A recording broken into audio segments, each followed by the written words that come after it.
Hello and welcome, everyone. Good evening. Welcome, Ken. Good evening. Welcome to episode 219 of Line Upon Line. Tonight we're going to talk about fascism and the serious threat that it is to political and religious freedom in America. So if you would start us out, Dr. Rick, that would be great. This might sound like an unusual topic, but I think it's really important for people like us to understand this better than the deceived world does. Okay, getting to humor. These two waitresses are talking in a restaurant, and one says to the other one, I can believe a man walked on water, but finding three wise men?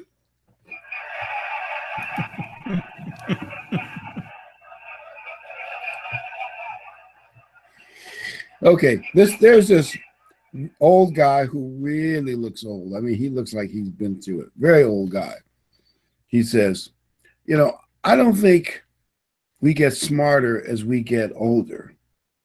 I think we just run out of stupid things to do. I can believe that. I must not be getting any older because I keep doing stupid things. This one kind of relates to the topic. You have to picture this in your mind. They're at a customer service desk, and this older guy bought a headset like the one I'm wearing, and he comes to the customer service and he says, "This is really unusual. Only the left side works." The customer service guy says, "Oh, yeah, you must have gotten the college model. Only the left side works." The college campus model.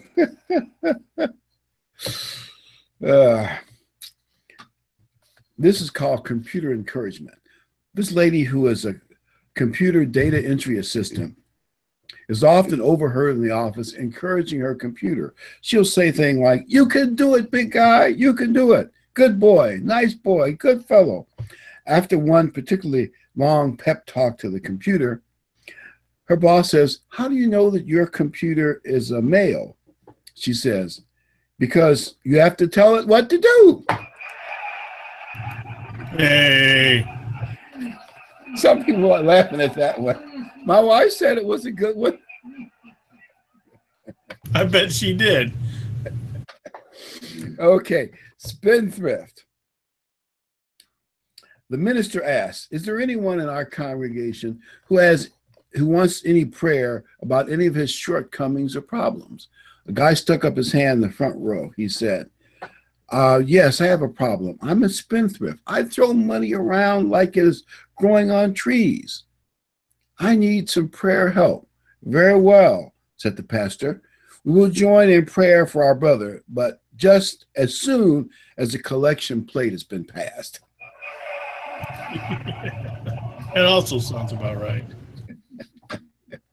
Okay, well, anyway, those are all monetary jokes. And now we're going to talk about something which has serious implications for understanding the world we're in the Bible.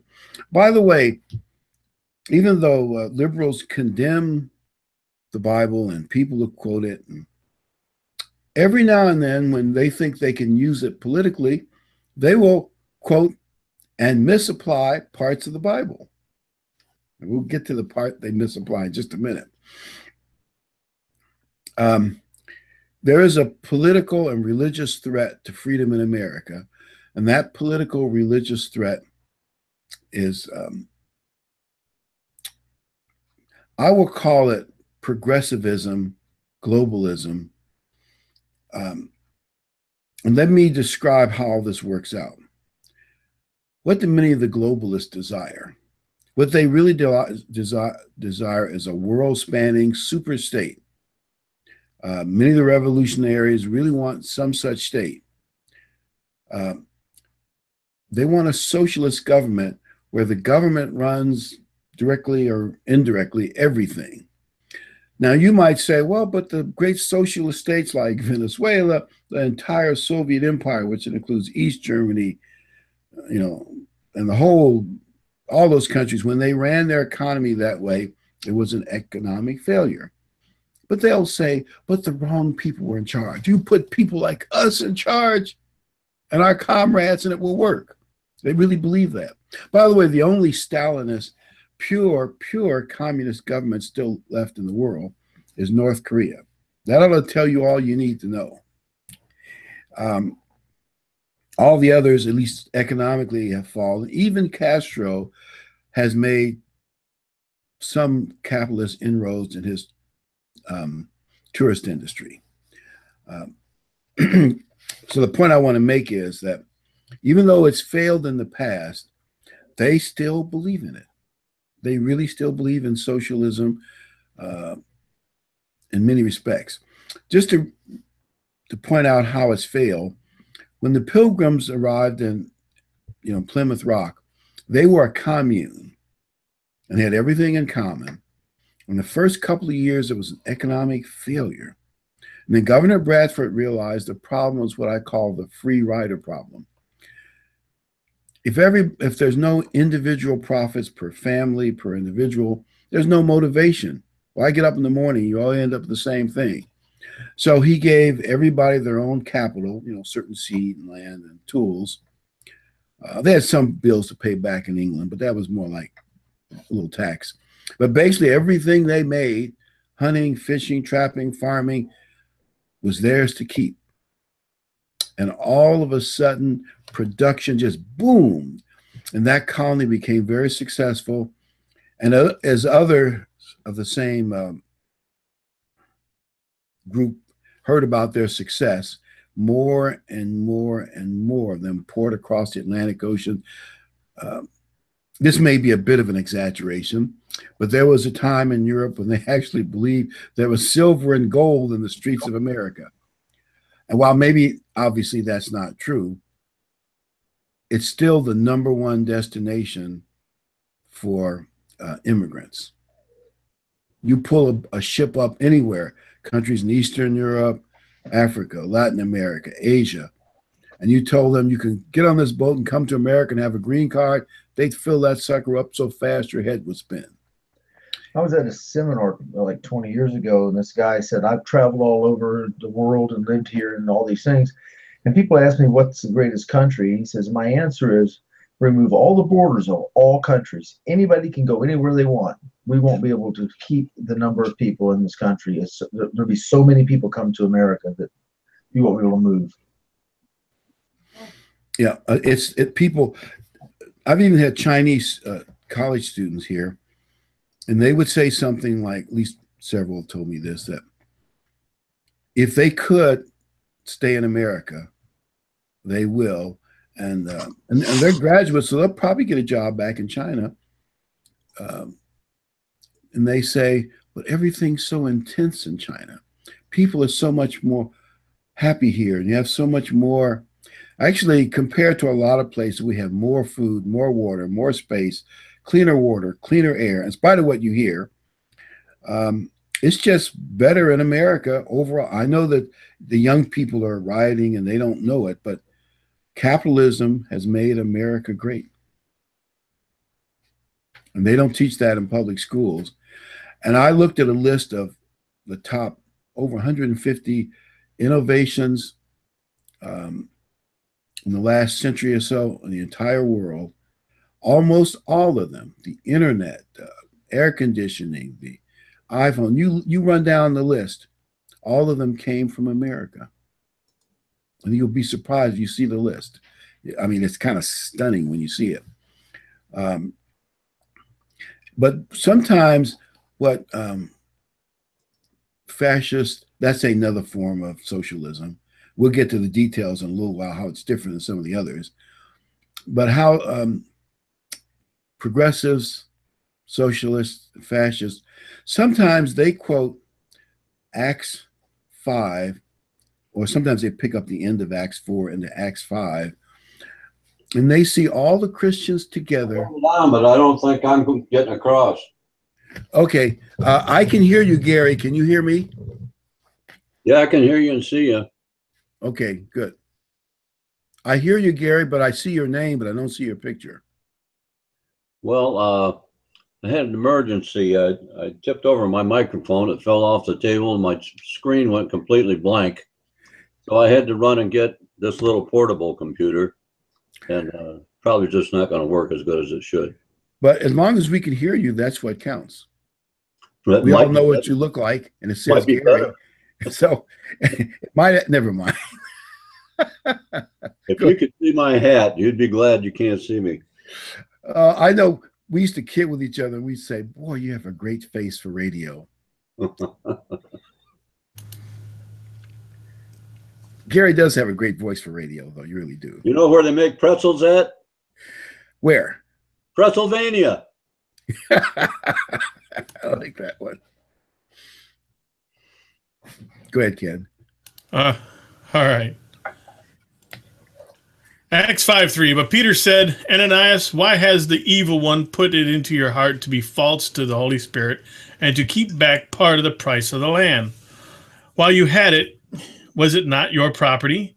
And after you had given it in exchange, was it still not in your power? How has this purpose come into your mind that you have been false, not to men, but to God? Leave that up for a minute. I want to look at verse 4. Notice what it says. Was it not your property? See, communism, which is total socialism, has no private property. The government owns everything. You see how scary that would be. And there are people who are anti-private property, and sometimes they quote Acts 4, the end of Acts 4, because they had all things in common. But notice, Peter said it was your property. So the Bible and the other verses that show prosperity is not necessarily, if you use it correctly, anti-biblical. Private property is a godly thing. And those people who use those scriptures to support socialism are misunderstood. Either they misunderstand it or they don't care if they misrepresent it. Well, They only use the Bible anyway. They don't believe the Bible. They don't believe in God. They don't respect the Bible. The only reason they're using it is to try and drag Christians into their belief. They don't actually care what the Bible says about the topic, but they'll use any means necessary to drag Christians into their idea of socialism. So don't let them fool you trying to, what would you call it? They're hijacking the Bible to make it work towards their purpose. They don't care about the Bible.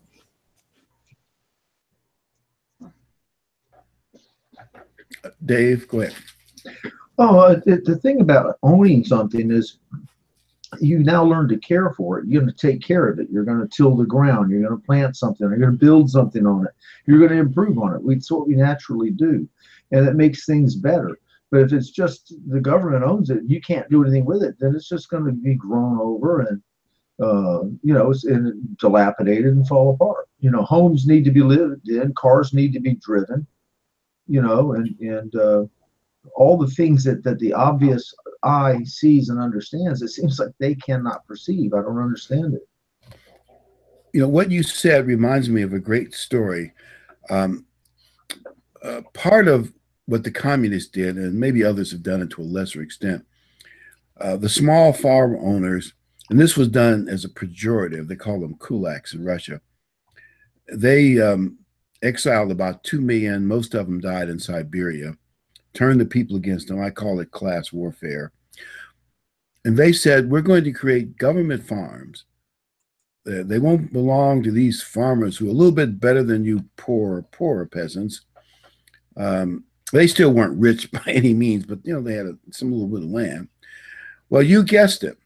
The government farms didn't produce as much food as the farms owned by individual owners because nobody took care of the tractors. The land was not used efficiently. It just did not work.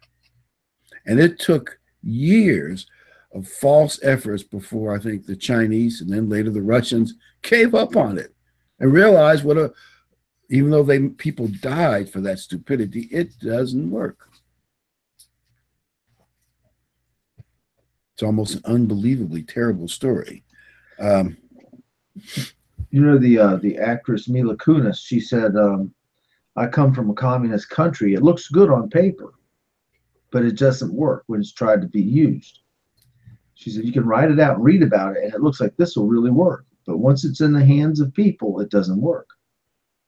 Yeah, if communism and socialist, or let's say the progressive ideas of America worked, Detroit would be Shangri-La, because they've been enacting those policies for the last 60 years, and it's not. It looks like a war zone. And look at Venezuela.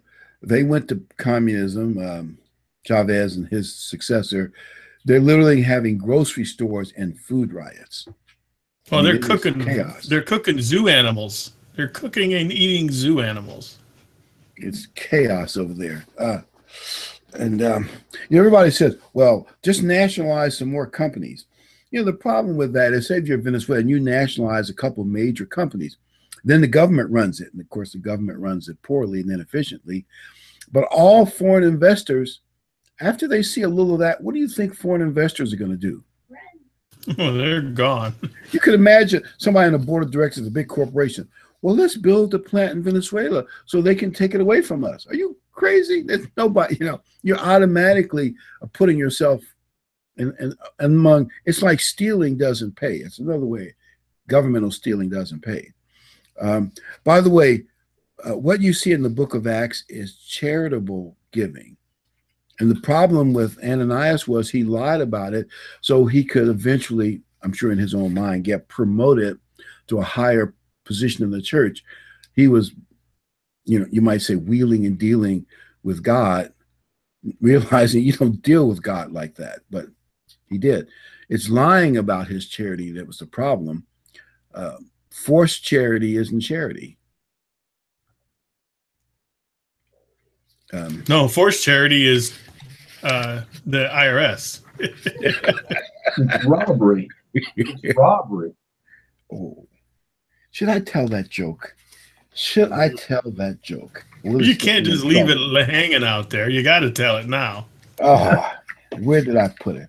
I was thinking about telling it, but I was saying this is probably not the right thing to say. But maybe I'll tell it anyway. And then if I get in trouble, I'll blame it on Ken who told me to tell it anyway. It's called career path. Sidney went to a career counselor to determine what field he should enter.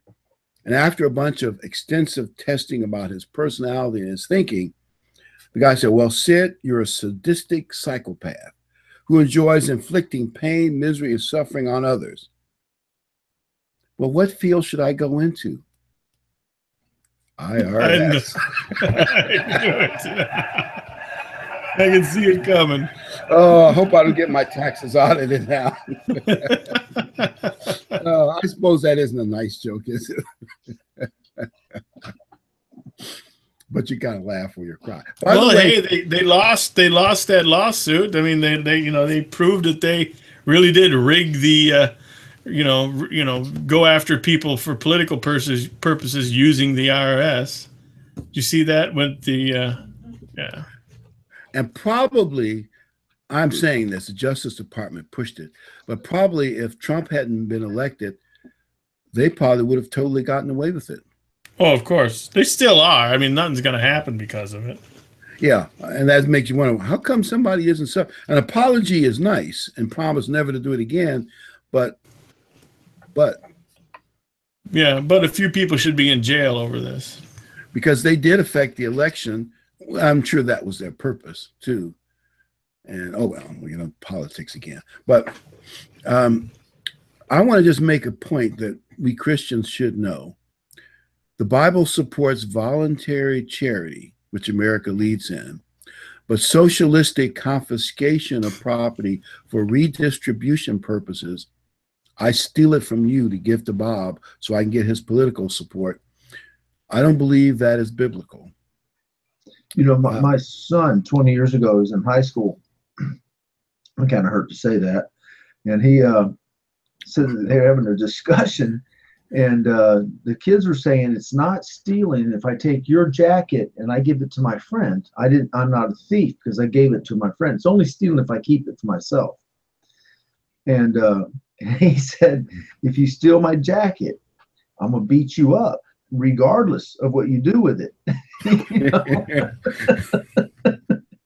I like that, Dave. And he said, you're not taking what's mine for any reason. You know, I'll give you what I want to give you, but you can't take it.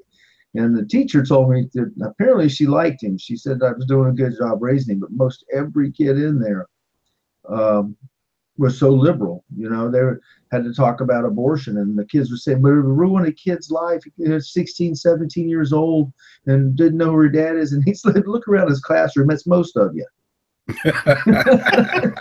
You need to be happy your parents let you live.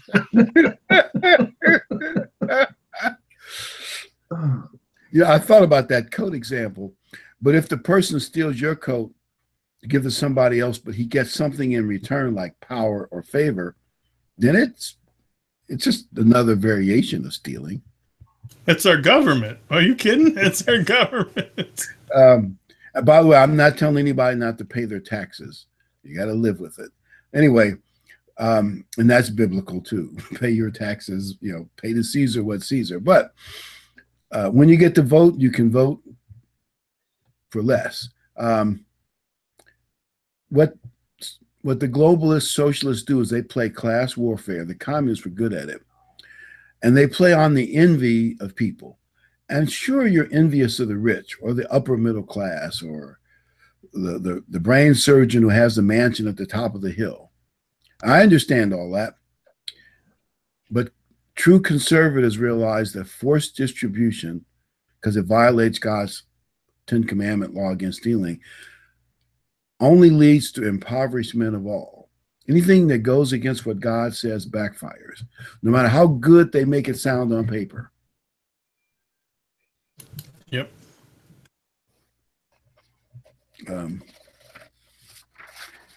Let's see. Let's look at the beginning of fascism.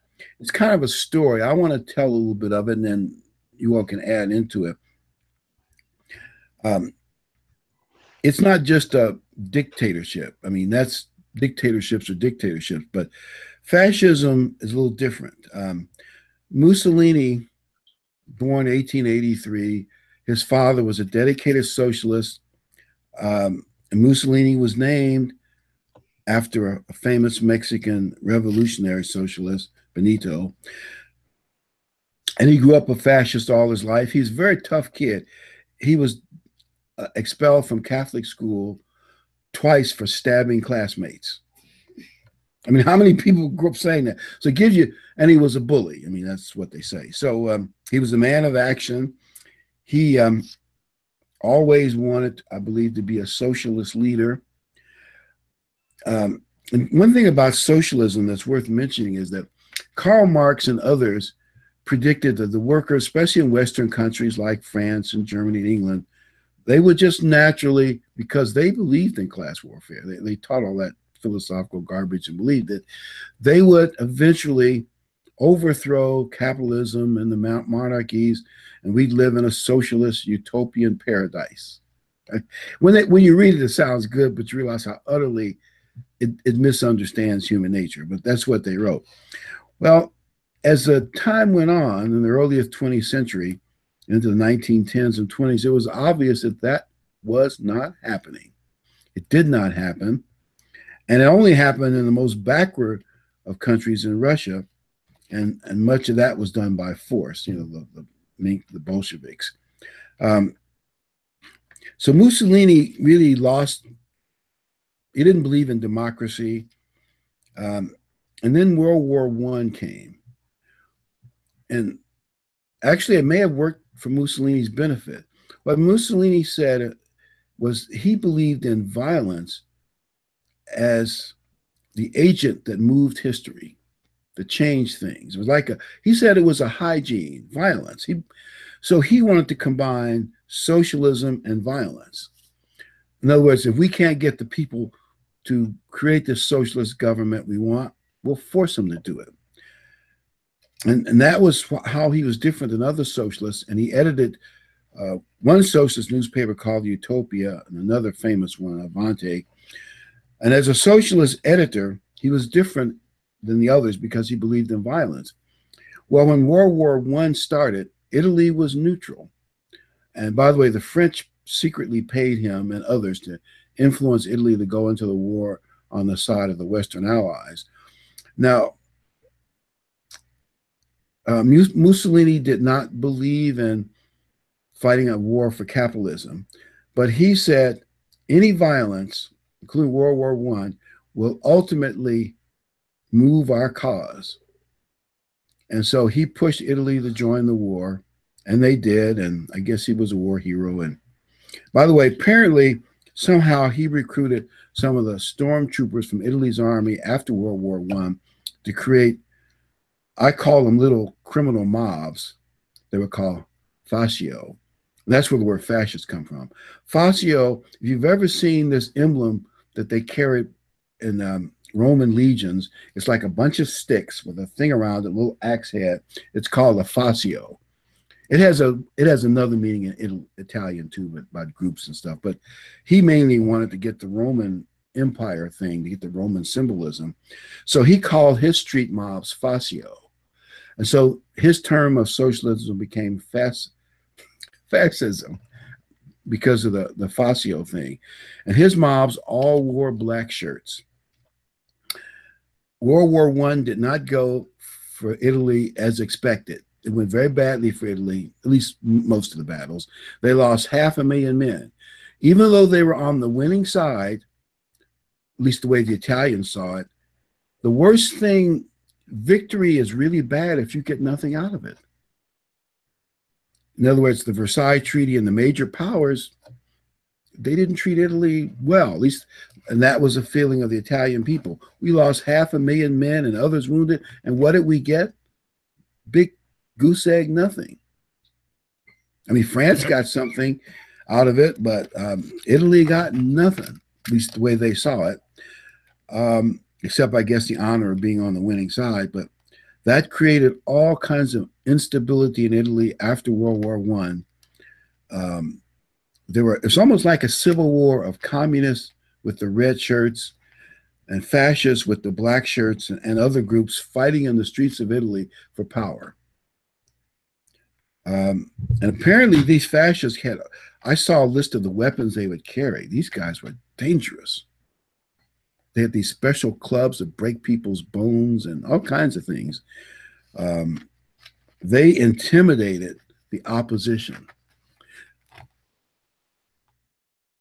By the way, have any of you noticed a similarity to things happening in America now? Yeah. Antifa are the black shirts for the leftists in this country.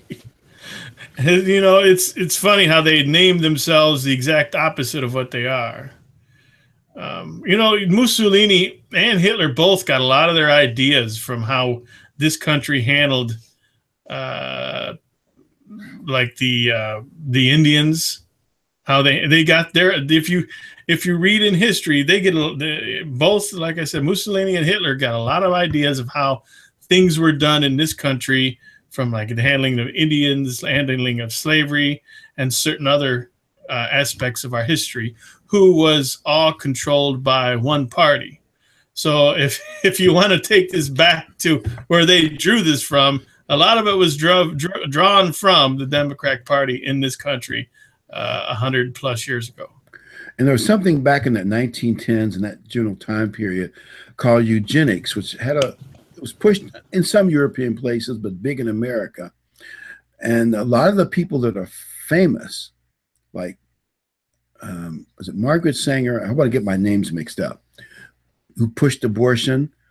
And a lot of that was, and this is sad to say, but it was to get rid of the people that she thought were undesirables, which included us blacks, those that were mentally handicapped, and I think probably some Hispanics too. There were others that threw in a few other groups, depending on who you hated the most. Adolf Hitler used those writings of eugenics to get rid of the Jewish people, and Margaret Sanger was a Jew. Found that interesting. Wow. In other words, her own stuff got used against her own people?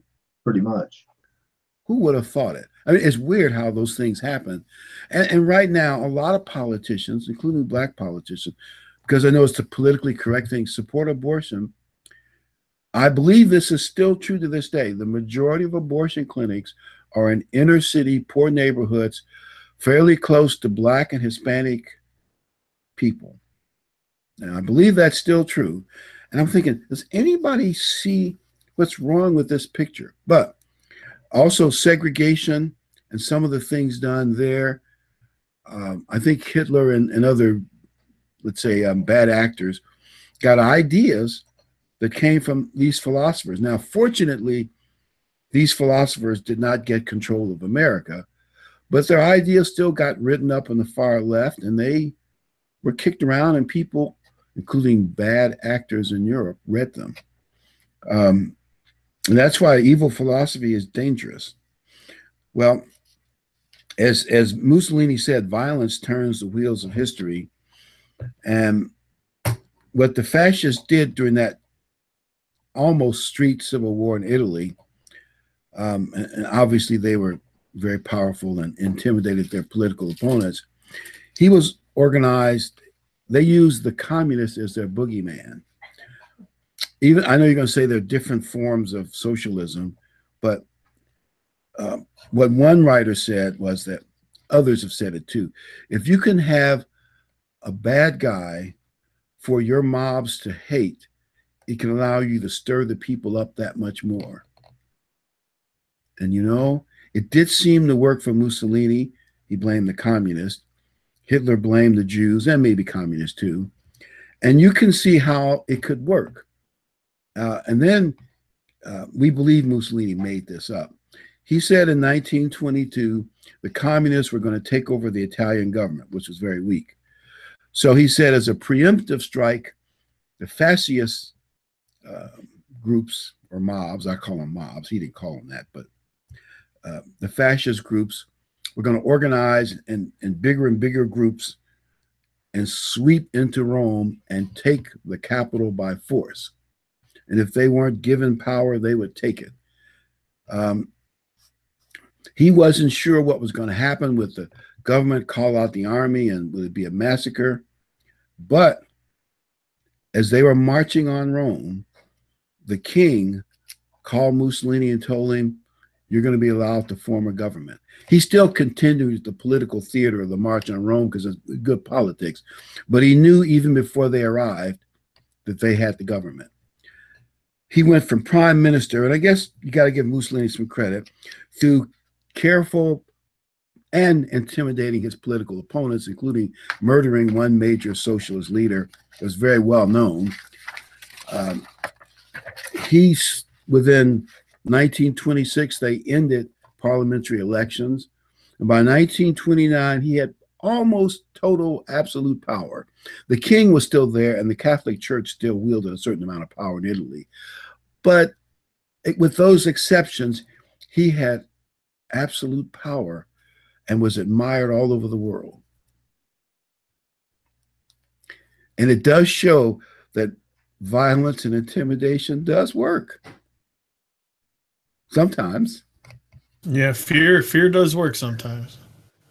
I mean, can you imagine being a political opponent of Mussolini and you got these mobs of black shirts running around?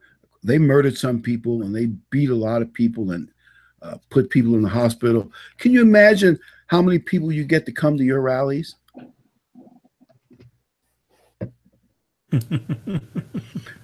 And the question, the Intifada has apparently, they must have from what they did in St. Louis a couple of weeks ago, they must, St. Louis has its own street thugs and criminals that like doing bad stuff, but they were, I believe, professional anarchists in their black suits who came to St. Louis. They caused all kinds of trouble. They had to cancel concerts and all kinds of things. It does work, doesn't it? Didn't FDR had a similar group of people he used to help get things done? I'm not sure. Although I don't know how far to go back, but I know in 1920, is it 21 or 24 or 27, somewhere in that time period, The Ku Klux Klan was very powerful in the South, and they were a powerful force in the Democratic Party, and they kept Al Smith, a Catholic, from getting the nomination because the Klan was anti-Republican, anti-Black, but they were also anti-Catholic and anti-Jewish. Most people don't know that, but back then they were. And they came to New York City in great numbers, and I guess they intimidated the delegates, and Al Smith was denied the nomination, which otherwise he probably would have gotten. I hope I get all my names straight. Yeah, they were the militant wing of the Democratic Party. I realize that changed over the years, and they've fallen out of favor, and they don't, in the South, they don't have much power anymore. I've never even seen a Ku Klux Klan member my entire life, not even one, except on television in the movies, but I've never seen one. So they've lost power. But there was a time in the 1910s, teens, they were a powerful force. You know, I got a story about the KKK. Probably 13, 12 years ago, we went to visit family in the Pacific Northwest, and we drove over to Coeur d'Alene, Idaho. And it's a beautiful town, beautiful lake, and everywhere we looked, there was rebel flags. I'm going, what are these rebel flags doing in Idaho? That's a Southeast thing. I see that down here all the time. And we got back, my niece's husband, nephew-in-law said, "Where'd you go?" And I said, "Over to Coeur d'Alene." He goes, "Why'd you go over there?" And I said, "It's a beautiful town. I haven't been there since I was 17. He said, "It's the world headquarters for the KKK." And Wow. Looking back, we didn't see any. We saw white people only, you know. At which time my son started going, "You're trying to get me killed," you know. We had no idea. And that's when I found out that my wife was a racist, because she kept, "I love this town. I'd like to move here." And I realized her deep racial roots there at that point. Not funny. Not funny. You said world headquarters. I didn't know they were a worldwide organization. Well, whatever it is. Well, it makes them sound good, I guess. I guess, but they do have a following in Europe. So. Really? But as far as I know, they've lost so much power and prestige in America, they're not a factor in America anymore. But I just want to mention many of these bad ideas have been floating from what I call liberal scholars and philosophers. And Paul wrote in Colossians about worldly philosophy is bad and it doesn't work. It doesn't work. It sounds good, and you can read all these philosophy writers, and I could rattle off a bunch of them, Nietzsche and with the Uberman and then all those guys. It sounds good. It just, look at the French Revolution. It doesn't work. Let's throw up the next slide.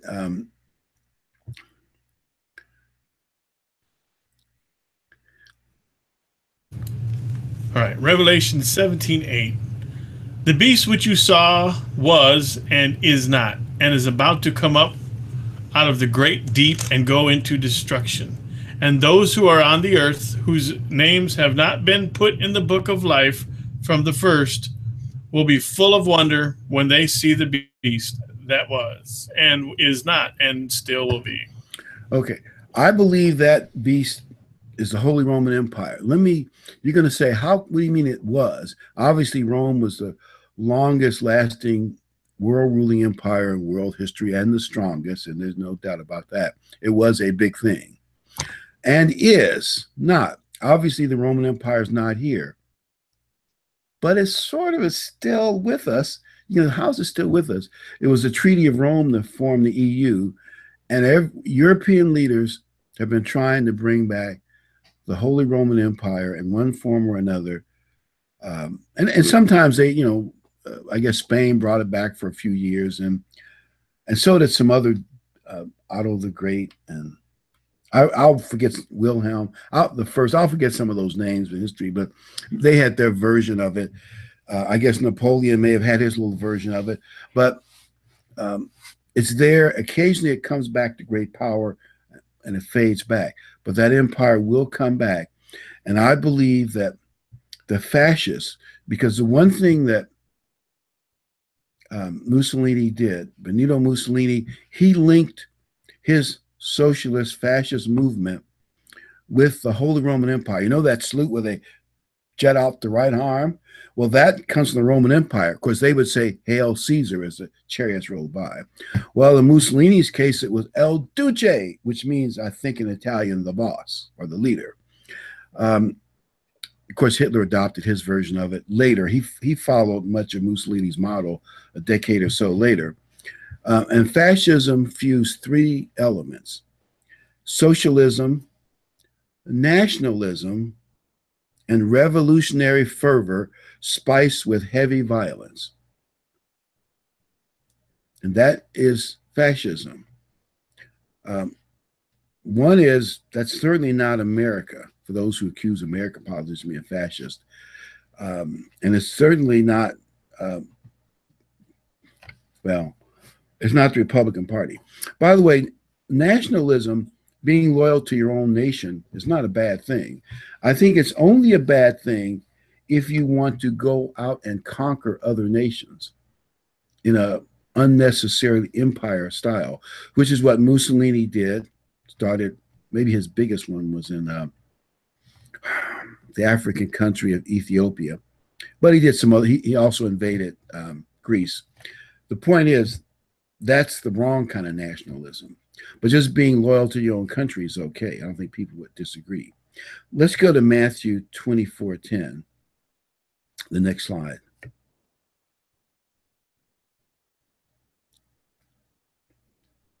All right. And let me know when you want that other chart up, because it's not in sync with the slide. So anyway, Matthew 24:10. And numbers of people will be turned from the right way and will give one another up and have hate for one another. And because wrongdoing will be increased, the love of most people will become cold. The reason I'm putting it up is fascist, and I guess communist, somewhat the same. They don't just want power. They want everybody to celebrate it and to espouse it and to be part of it, which means the whole population must be loyal to El Duce, the boss, the leader. And they had people spying on each other. And that's where the turning cold and turning each other in. I believe that's going to happen when this great empire comes. And people will be so cold, they will turn each other in. He doesn't really support El Duce and the fascists, the great government movement. And the fascists did that. And I think it's part of the, well, it's just an evil thing. And I believe it'll, in the last empire, we will see that come back again big time. And they'll even have they even had school children ratting out their parents. You know, I can see that easily. This snowflake generation that's coming up now, they've been so indoctrinated by their teachers and their professors into this belief, this sort of belief that when you start turning away from the freedom of speech and turning towards freedom from hearing speech you disagree with, you can see how that mindset would be quick to turn in those that offend them or make them feel uneasy or, you know, trigger them or whatever word you want to use. But I can see this be the generation that could do that to us. Well, when your doctor's asking the children, does your daddy own a gun? You know,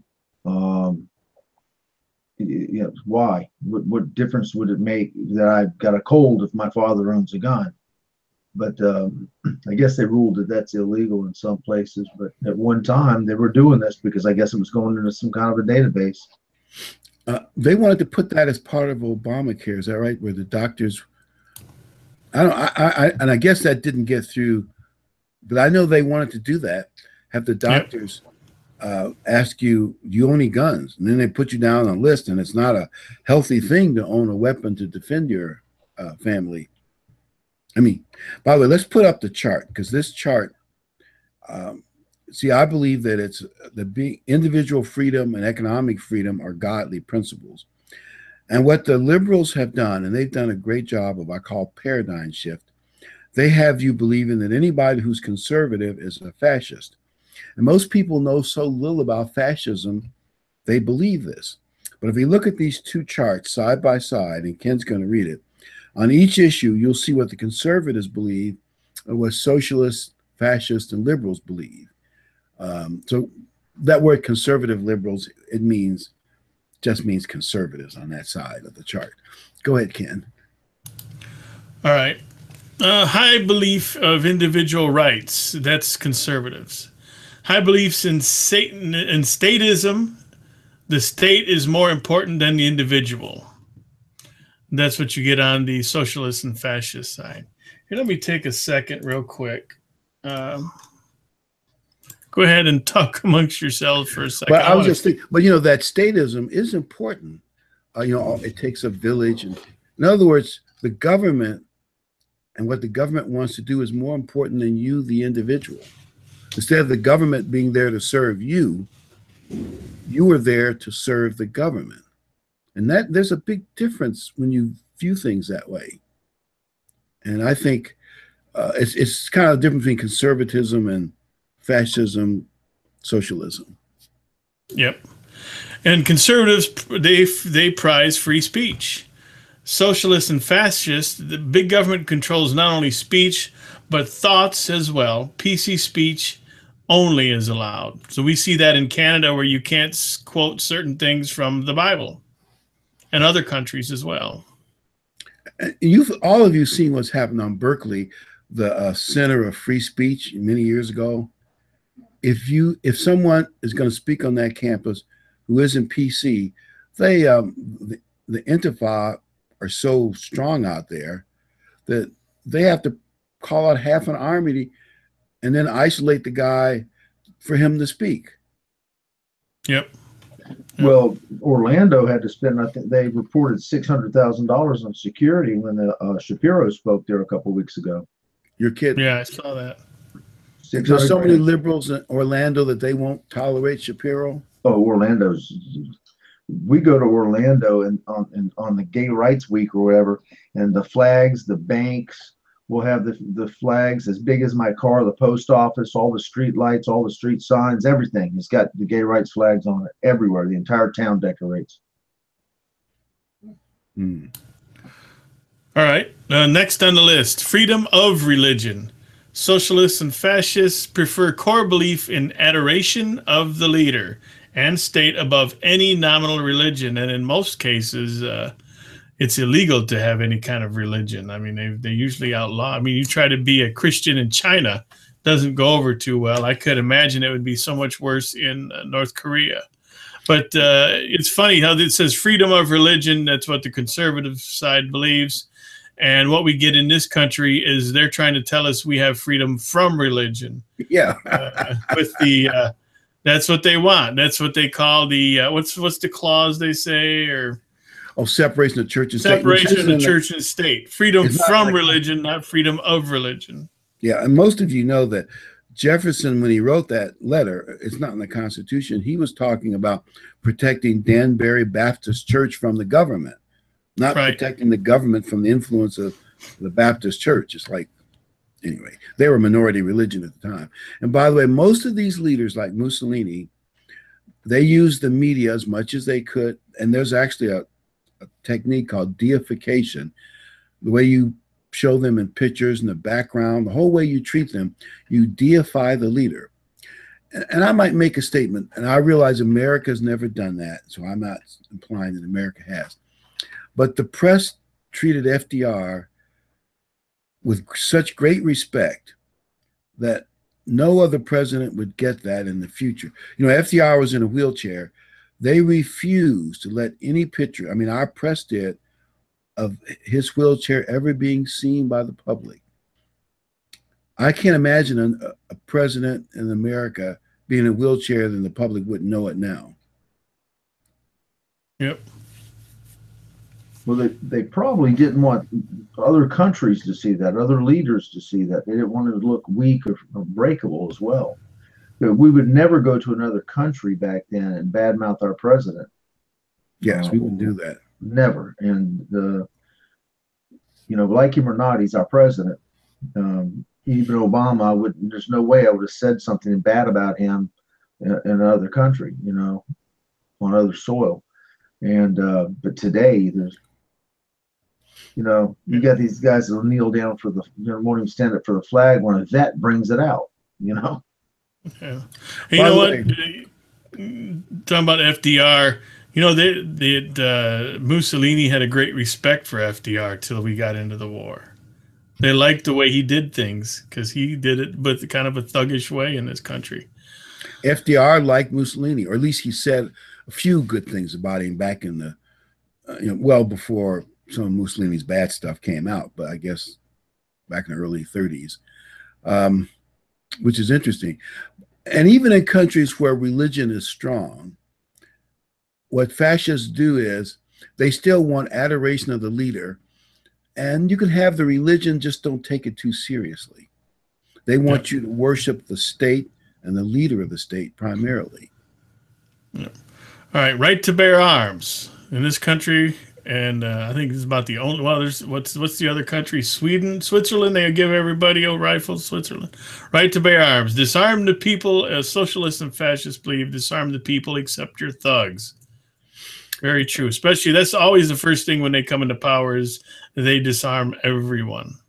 And think about the poor German people. When Hitler came into power, they confiscated all the guns, except now Hitler had, his own brown shirts and other SA groups, except for his thugs.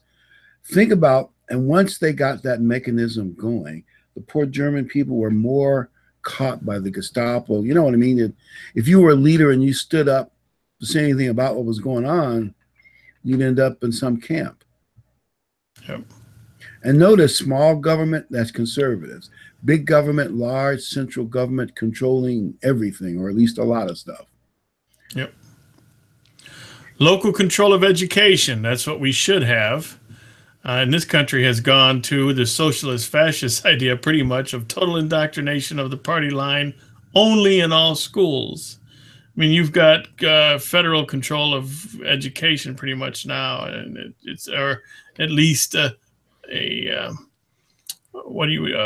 set of standards, and they try through the education, through the teachers union, they try to control everything in the schools. And there may be good things in Common Core. I wouldn't say there aren't any, but I've read there are a lot of liberal ideas, things that aren't good for kids that are hidden in a lot of that curriculum, and it's not good. Lower taxes, conservatives. Higher taxes for the socialists and fascists to support their big government. Margaret Thatcher says, socialism is great until it runs out of other people's money. Something like that, which is what it eventually does. As we see in Venezuela right now, they're having a heck of a. They might be in default here any time now, any day. And think of the poor Venezuelan people. They also confiscate the guns in Venezuela, and the only ones who have guns, their government has their street mob. I forgot what they call it. They arm them, but nobody else has guns. I think the people who are fighting the government are slowly getting guns, but you see what a disadvantage they're at. Yep. I saw a meme on Facebook the other day, and it was a bunch of police officers and a bunch of people who want big government, and the police officers were spraying them with pepper spray, and it said, "Wants big government, big government." Here's your big government for you. All right. And conservatives believe more in pure capitalism. And I just want to add, not crony capitalism, which is what we mostly have in this country now. Crony capitalism, when the government picks the winners and losers, that's not capitalism. And the socialist fascists believe in that, which is nationalization of many industries. And when you do that, you get that, what's that Russian car, the Trabant, that was absolutely worthless. I seen one a few weeks ago. A guy had one on a trailer at a gas station, and I'm like, is that a Trabant? And remember the Yugo? No, it was a Trabant, and it was a big piece of garbage. Mostly private health care between patient and doctors is what conservatives believe in, and socialists and fascists believe in total central government-run health care. One payer. Here's an interesting story. It was a big battle in England in 1944 when England went to socialized medicine, which the Labour Party really wanted badly, and other countries that followed. And it was, and I forgot the year, but it was around 1990. There was a story in the newspaper that said that socialism, and to a great extent, socialized medicine, had eaten up the British Navy. What they meant was, I can't even explain it, but somehow socialized medicine kept taking up a bigger chunk of the budget. And yet the service is not that good. You have to wait 9 months for operations. And anyway, you probably heard some of those problems. That England no longer has any aircraft carriers. They have what's known as a hollow navy. That's the term for it. Remember, Britain was always called Great Britain. Britain ruled the waves. Well, you could say socialism has taken Britain from Great Britain to just Britain. Now the government claims, well, if we ever need a carrier, we'll ask America for one. You know, what kind of policy is that? And if Obama was president, I guarantee you, if so-and-so took the Falkland Islands and Obama was president, he wouldn't give him a carrier. I guarantee you that. So it depends on who's in the White House if they get that help. Anyway, that's just an opinion, but I think that was a sad day for the British Empire. And I'm not saying government shouldn't spend money to take care of things that they need. So I'm not saying you don't need some social programs. It's just that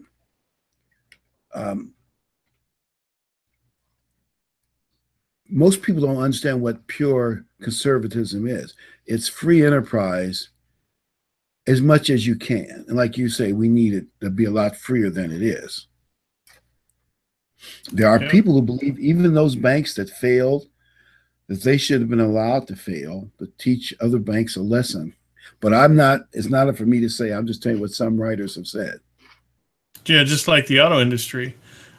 Chevy and Dodge were allowed to continue without without letting them fail. I mean, it's when government picks the winners and losers, the only ones that lose is the consumers and the workers, actually, in the long run. That whole cash for clunkers was the biggest scam ever, because once you turned your clunker in, they destroyed the car. So it didn't go to a used auto place where you could go in and pull parts off to put on your car. Now you had to go and buy those new from the manufacturer.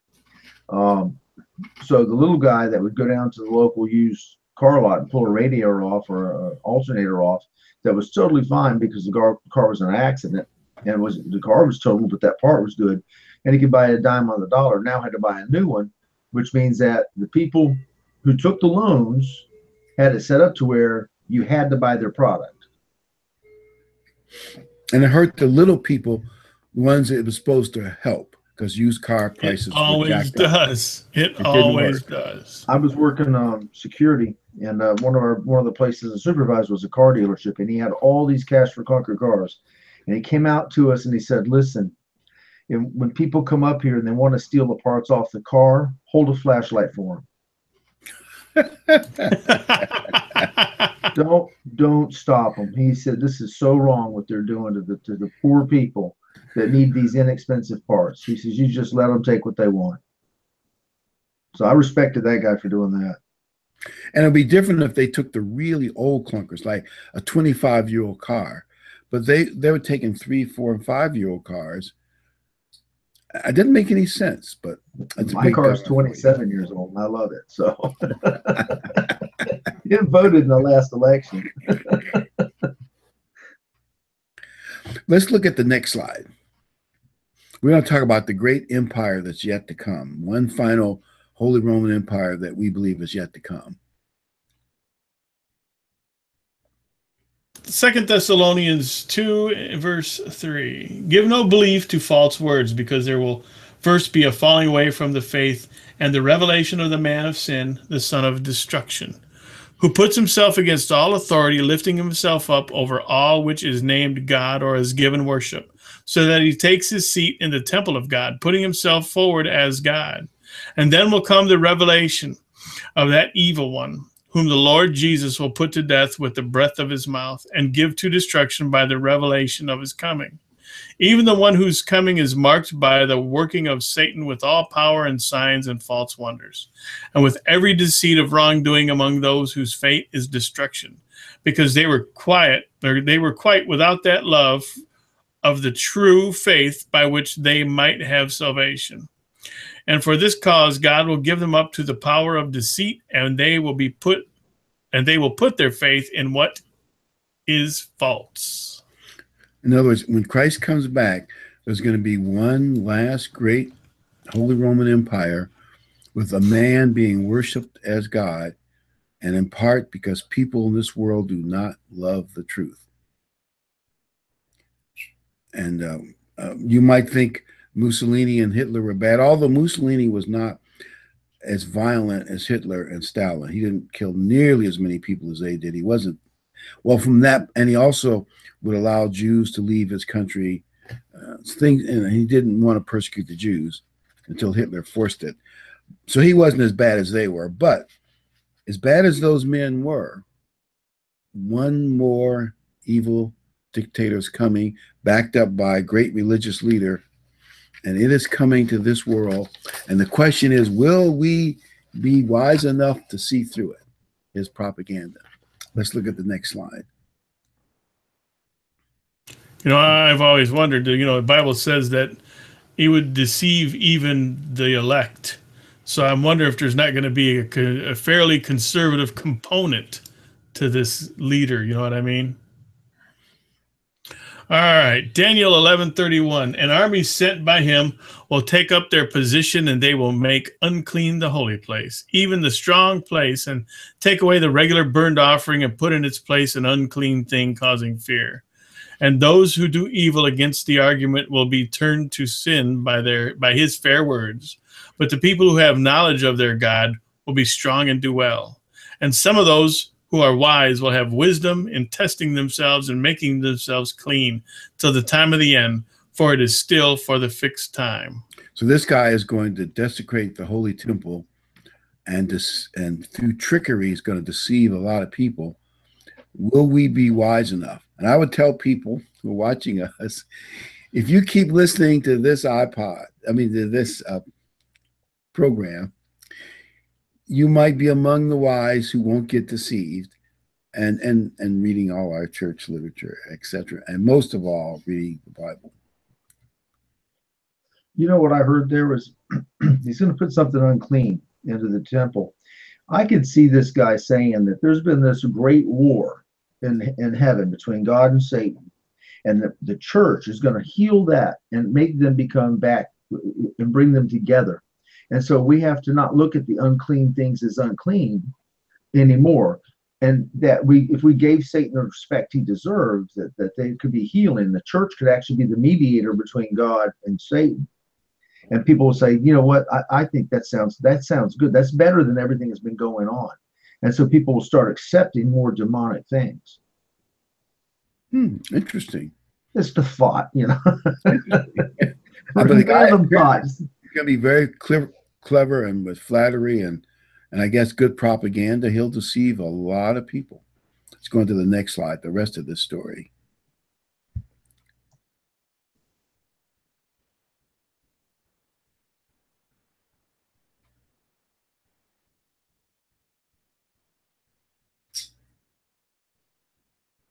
All right. And the kings will do his pleasure, and the king will do his pleasure. He will put himself on high, lifting himself over every god, and saying things to be wondered at against the God of gods. And all will be well for him till the wrath is complete, for what has been proposed will be done. He will have no respect for the gods of his father or the God desired by women. He will have no respect for any god. He will put himself on high over all. But in place of this, he will give honor to the God of armed places and to a God of whom his fathers had no knowledge. He will give honor with gold and silver and jewels and things to be desired. And in some translations put it armed forces. That's what he'll worship, is armed forces. And that's the violent side of fascism. You know, we're going to force people or knock you in the head to get in line with what what they think you're supposed to do. And I believe that final empire is coming, maybe 4, 5, 6, 7, 8 years. It could be 10 years, 12 years, but I think it's coming in the relatively near future. Don't you, Ken? It sure seems like it, but I know it seemed like it before, but it's really ramping up. Yeah, I don't think it's like 100 years away. You We know, got all these weapons. It can't be that, well, I don't believe it can be that far away. I was thinking today, where are we? Where's the world? What state is the world overall in? And I was thinking about, it says worse than the time of Noah, or as the time of Noah. What was going on in Sodom and Gomorrah? And there are these giant festivals like Mardi Gras, the Burning Man. 75,000 people go there, and it's a nude festival for like a week, and every manner of perversion goes on. Florida has Fantasy Fest, where every manner of perversion goes on. The entire island of Key West is nude people and public sex and anything you can think of. And this is accepted. They roll back all decency laws in these places and allow this. Apparently, it brings a lot of money in. But Wow. God has got to be looking down and going, there it is, Sodom and Gomorrah again, all over again. We keep repeating the insanity that destroys us. And so I'm wondering to what extent further does it go before he's had enough? Wow, that's amazing.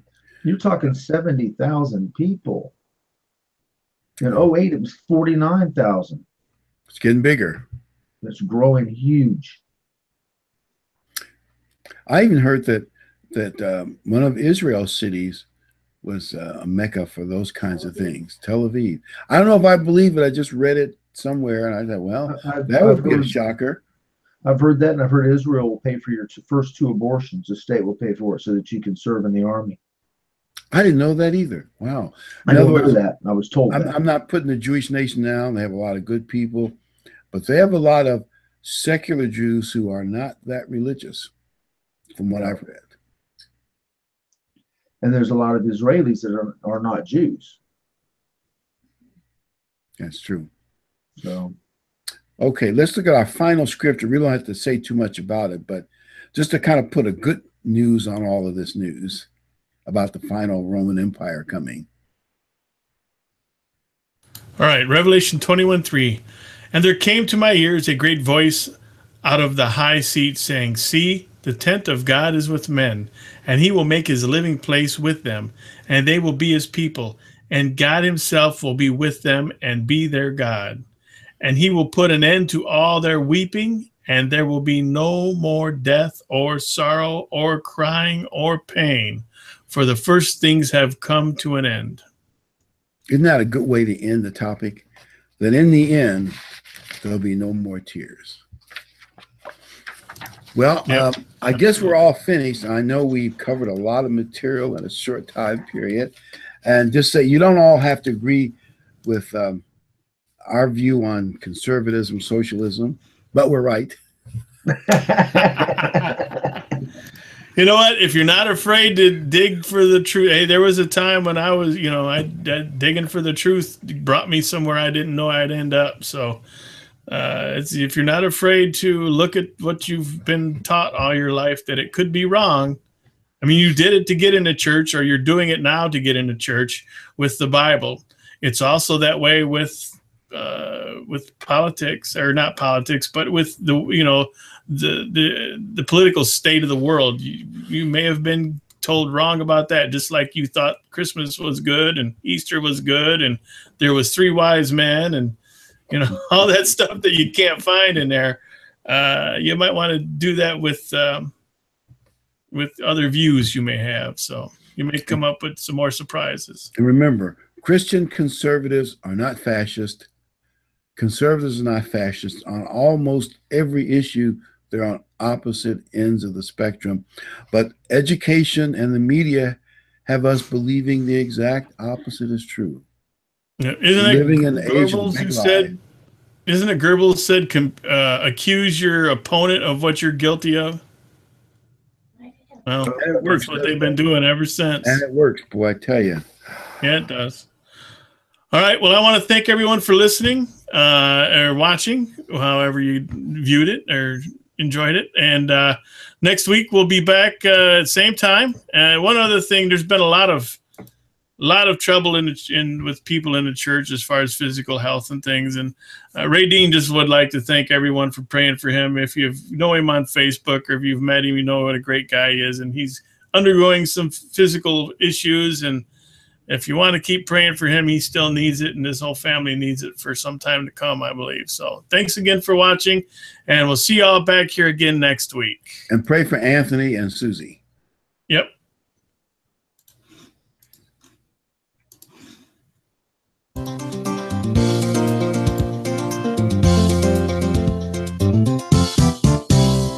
We're happy you could make it. So glad you are here, and hope that we've been able to make God's word more clear.